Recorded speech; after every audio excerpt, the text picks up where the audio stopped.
I remember the story of Helen. She was 6 years of age, and she was playing the piano, and unbeknown to her parents, she overheard them say, "Oh, Helen is so clumsy. She'll never be able to play the piano well." So ever thereafter, whenever Helen played the piano, she played clumsily to prove to the world that what her parents said about her was true. When she grew up and she was 13 and 14, she always played clumsily to prove to the world that what her parents said were true. Not only that, when she used her fingers to sew and to cook, she was clumsy to prove to the world that what her parents said about her was true. I said to her, "My dear child, you can't be held responsible for the actions of other people, even if they be your parents. Your parents probably meant that you were clumsy at that time. You weren't thinking of your piano playing. They didn't meant to think that you were clumsy forever." Yes. She got the message, so she removed that little scar within her, because a year later, she played better. 90% of the men and women alive today have an image of themselves as distorted as the reflection in a funhouse mirror. Since they see themselves as distorted and warped, they act that way. The first and basic truth of cybernetics, the one you must learn in order to unlock the door to a better life, is image is all.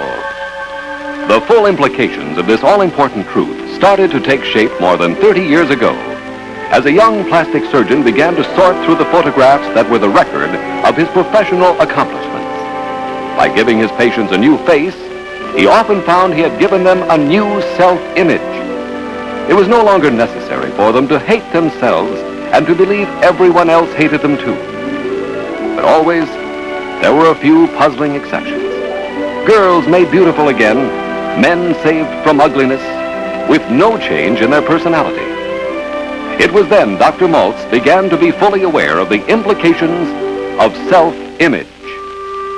What you are and look like to the rest of the world means nothing. All that counts is what you look like to yourself.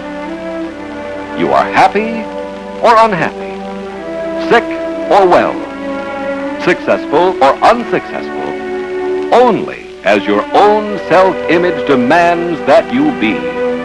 That plastic surgeon was Dr. Maltz. And it was then he began to be aware of the importance of the self-image. Today, Dr. Maltz is internationally famous. Millions have read about Dr. Maltz and his discovery, and still more have heard about him. Well, that was in 1967. Here we are, nearly 30 years later. The original Psycho-Cybernetics book continues to be a resilient bestseller, largely thanks to one person telling another how it has changed their life. Over 30 million people worldwide have been positively influenced by Dr. Maltz's work.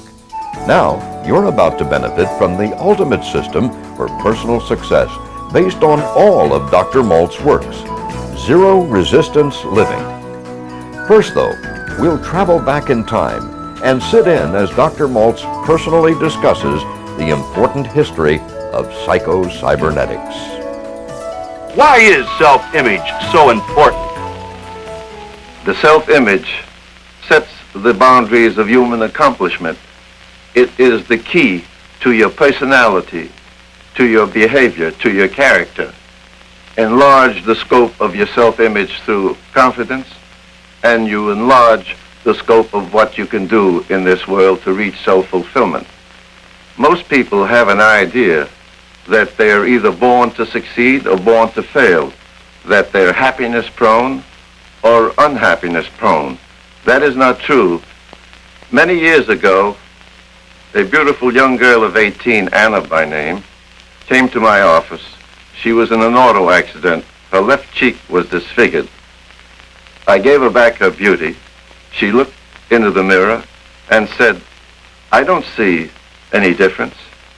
I showed her the pictures taken immediately after the accident, showing her scar. She looked at the pictures, then into the mirror, and finally said, "Well, I see a difference, but I don't feel any different."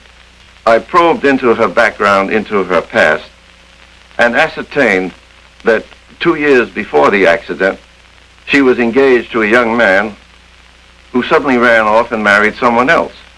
That left her with hurt feelings, with feelings of depression, resentment, that she was nobody. In other words, she had an inner scar long before she had the scar on her face. I said to her, "My dear child, you can't be held responsible for the actions of someone else." She got the message. A year later, she married another man. It suddenly dawned on me then that as a plastic surgeon, it might be a wonderful idea if I could write a book for the 90% of the people all the world over who have normal faces but some inner emotional scar, write a book for them to show them how they could be their own plastic surgeon and remove the scar within them that they put there, remove it like Anna did. And so I wrote the book Psycho-Cybernetics. What does psycho-cybernetics mean? Well, cybernetics comes from the Greek word which means a helmsman, a man who steers a ship to port. And psycho-cybernetics means steering your mind to a productive, useful goal so that you too can reach port. And what is your port? Peace of mind. My friend Salvador Dali, the famous Spanish painter, gave me a painting of his concept of psycho-cybernetics.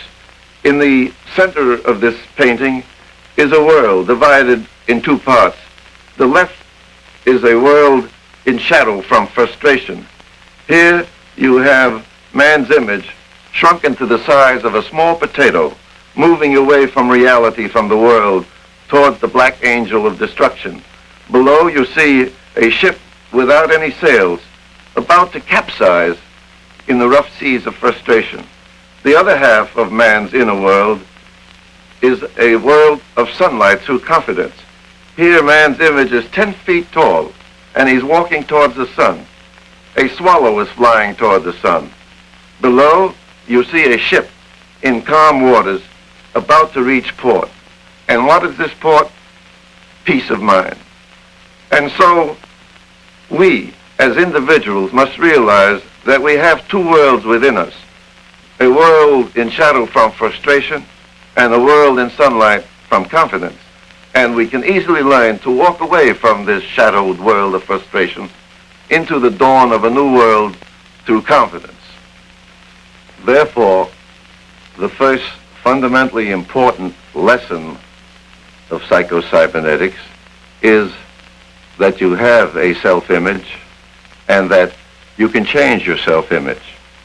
I've heard that people are going to be the way they always are going to be by the time they're in grade school. How can older people change? Age doesn't mean anything, because at any age, if you learn that negative feelings make your image shrink to the size of a small potato, and if you learn to turn your back on the failures of the past and concentrate on the confidence of yesterday and use that confidence today, now, N-O-W, in your present undertaking, you will learn how to succeed in life.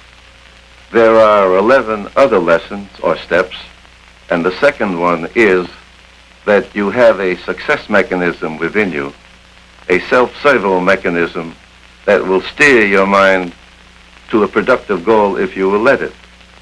For example, when I want to pick up this pen, I pick it up successfully without effort. But as a child, I zigzagged many, many times before I knew how to do it successfully. I forgot the failures, and as a child, I just remembered the past successes and use it now as an adult. In the same way, you could learn to pick up success and happiness by forgetting your past. If in a present undertaking you want to achieve a goal, you call upon your past experiences, the sum total of which is in a tiny electronic computer, a tiny tape recorder in your midbrain. If you call upon your past successes, you succeed. If, on the other hand, you call upon your past failures, you fail even before you start, simply because you cannot think positively with negative feelings